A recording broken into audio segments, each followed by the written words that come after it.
장난으로 던진 돌에 개구리가 죽고 무심코 뱉은 말이 남의 가슴에 못이 되고 생각 없이 한 말이 화근이 되어 곤경에 처한다. 부주의한 말 한마디가 싸움의 불씨가 되고 잔인한 말 한마디가 삶을 파괴한다. 쓰디쓴 말 한마디가 증오의 씨를 뿌리고 무례한 말 한마디가 사랑의 불을 끈다. 은혜로운 말 한마디가 길을 평탄케 하고 즐거운 말 한마디가 하루를 빛나게 한다. 때에 맞는 말 한마디가 긴장을 풀어주고 사랑의 말 한마디가 축복을 준다. 내가 한 말은 나에게 돌아온다. 나의 행복과 불행은 나의 말 한마디에 달려있다. 말 한마디라는 작자미상의 시는 말의 위력을 잘 묘사해주고 있습니다. 성경은 이렇게 말씀하고 있습니다. 죽고 사는 것이 혀의 권세에 달려있다. 잠언 18장 21절입니다. 죽고 사는 것이, 사람이 죽고 사는 것이 혀의 권세에 달려있다. 우리가 하는 말들이 굉장한 영향력이 있습니다. 메시아이신 예수 그리스도의 말씀은 우리가 상상할 수 없는 강력한 능력이 있습니다. 불치병이라는 문둥병도 치료하시고 죽은 자를 살아나게 하는 강력한 능력이 있는 말씀이 그리스도의 말씀입니다. 우리는 지난번 메시지에서 주님의 말 한마디에 무화과 나무가 곧 즉시 뿌리로부터 말라 죽은 것을 보고 깜짝 놀라는 베드로와 제자들을 향해 주님은 이렇게 말씀하십니다. 하나님을 믿으라. Have faith in God. 하나님을 믿으라. 이것은 하나님의 능력을 믿으라. 하나님의 권세를 믿으라는 의미입니다. 이러한 하나님의 능력과 권세를 우리의 삶에 연결시킬 수 있는 방편이 있습니다. 무엇인가요? 그것은 하나님께 드리는 prayer, 기도입니다. 수많은 문제를 극복하는 지혜가 필요할 때 우리는 기도하며 하나님의 지혜를 구합니다. 각종 유혹과 시험에 힘들어할 때 우리는 기도하며 하나님의 도우심을 그리고 인도하심을 구합니다. 가난과 궁핍으로 고난당할 때 우리는 기도하며 하나님의 공급하심을 구합니다. 어떤 사람이 복음을 듣고 예수님을 믿고 죄로 인한 심판에서 구원받기를 원할 때 우리는 그 사람이 구원받기를 기도합니다.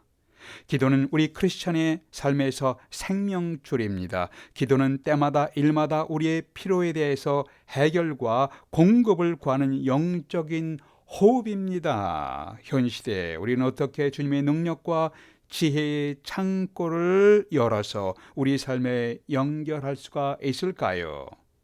지난번에 이어서 우리는 두 번째 메시지를 함께 나누겠습니다. 첫 번째, 자신의 기도가 하나님의 뜻을 이루어 가기를 기도하십시오. 자신의 기도를 통해서 하나님의 뜻이 이루어지기를 기도하십시오. 24절 보겠습니다.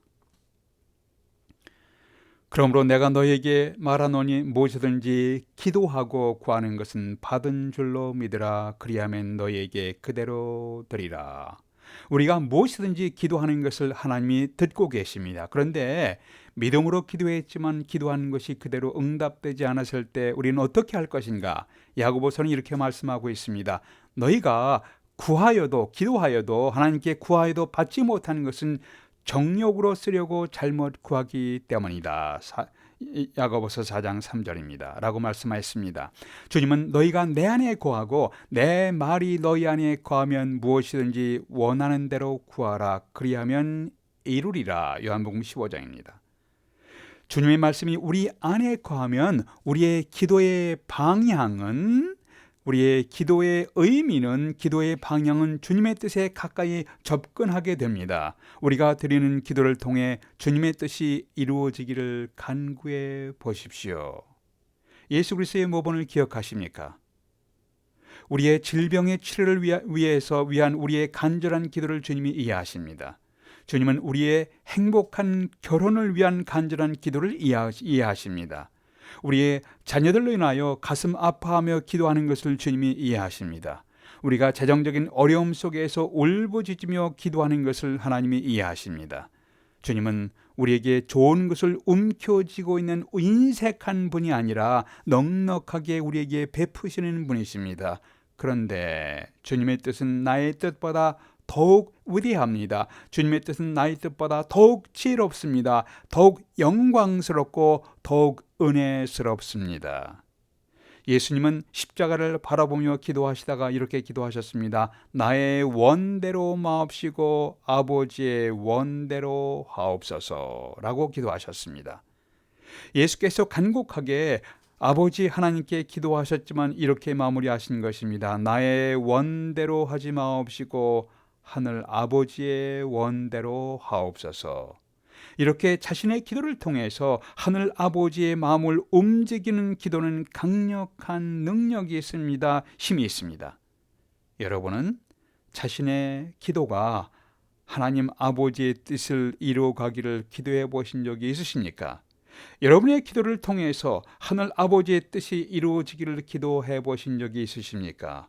그러한 기도는 하늘의 능력과 지혜의 문과 직접 연결됩니다.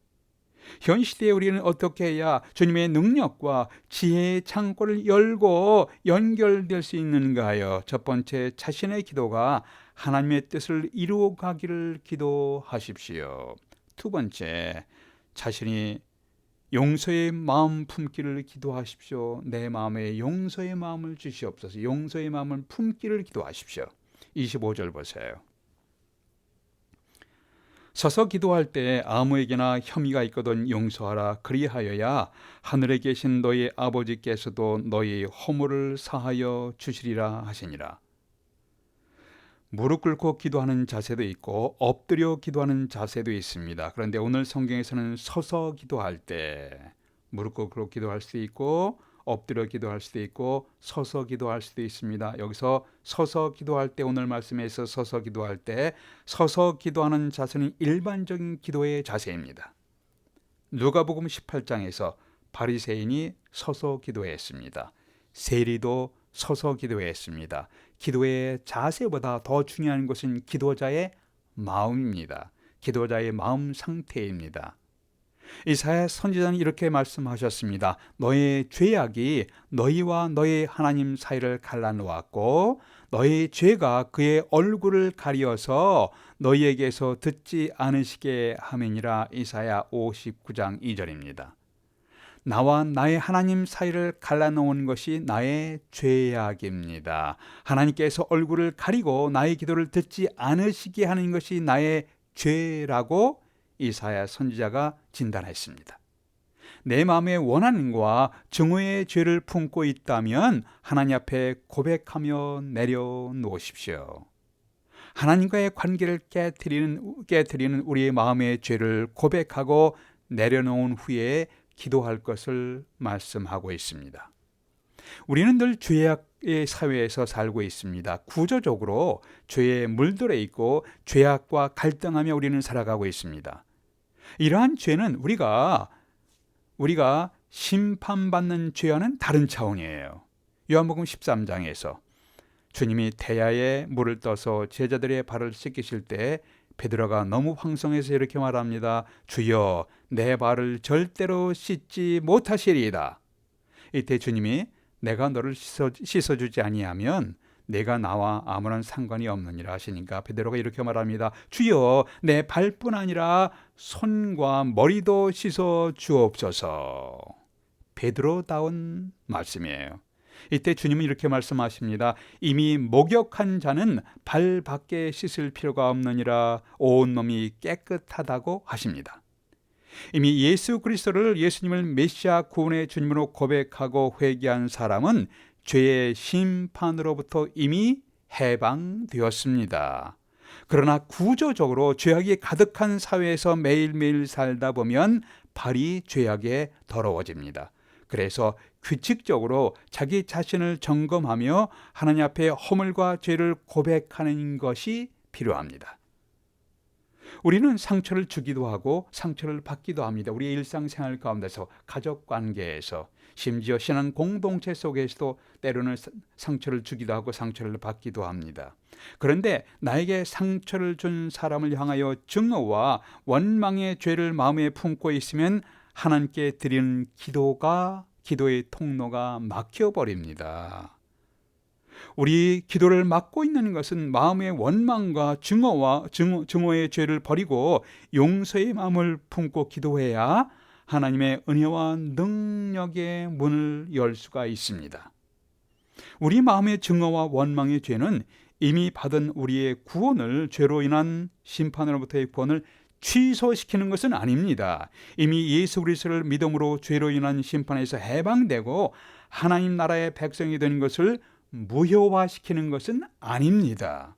그러나 그렇게 용서하지 않은 증오와 원망의 죄는 내 기도의 통로를 막고 있고 나와 하나님과의 교제의 관계에 손상을 가져오게 됩니다.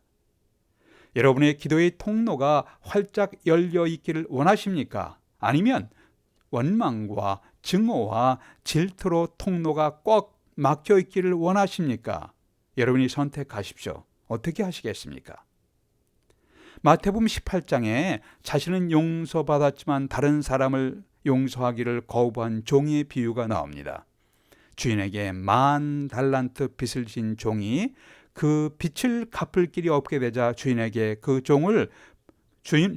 그 종을 불쌍히 여겨 놓아보내면서 그 빚을 전부 탕감해 주었습니다. 엄청나게 많은 빚을 전부 탕감해 주었습니다. 빚을 탕감받은 종이 다른 사람에게 받을 빚이 100데나리온이었습니다. 10,000달러의 빚을 탕감받은 종은 자기에게 100데나리온 빚진 자를 불쌍히 여기지도 아니하고 빚을 탕감해 주지 아니하고 감옥에 가둬버렸습니다.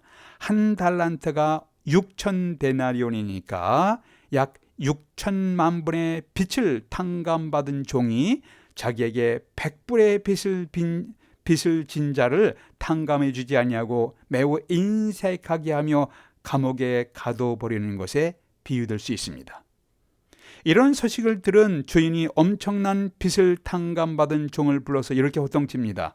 악한 종아, 내가 간절히 빌기에 내가 너의 큰 빚을 전부 탕감하여 주었는데 내가 너를 불쌍히 여김같이 너도 약간의 빚을 진 네 동료를 불쌍히 여김이 마땅치 아니하냐 하며 크게 분노했습니다. 내가 너를 불쌍히 여김같이 너도 네 동료를 불쌍히 여기라는 메시지입니다. 성경이 이렇게 말씀하고 있습니다. 서로 불쌍히 여기며 서로 용서하기를 하나님이 그리스도 안에서 너희를 용서하심 같이 하라. 에베소서 4장 32절입니다. 주님께서 그리스도 안에서, 하나님이 그리스도 안에서 우리를 이미 벌써 용서하셨습니다. 그래서 서로 불쌍히 여기며 용서하기를 하나님이 그리스도 안에서 너희를 용서하심 같이 하라라고 말씀합니다. 우리의 허물과 죄가 그리스도 예수 안에서 용서받았기에 그 용서받음을 기억하며 용서의 마음을 품으라는 말씀입니다. 하나님께 드리는 여러분의 기도의 통로가 활짝 열려 있기를 원하십니까? 아니면 원망과 증오와 질투로 통로가 꽉 막혀 있기를 원하십니까? 여러분이 선택하십시오. 기도하겠습니다. 아버지 하나님, 저희들의 허물과 죄를 용서해 주신 것을 감사합니다. 저희를 용서하신 주님의 은혜를 기억하며 저희들도 용서하는 것을 배워갈 수 있도록 저희들의 마음을 움직여 주시옵소서. 저희 마음에 감동과 너그러움이 풍성하도록 인도해 주시옵소서. 하나님의 능력과 지혜의 창고를 열 수 있는 기도를 들을 수 있도록 저희들을 도와주시옵소서. 우리 주 예수 그리스도의 이름으로 기도하옵나이다. 아멘.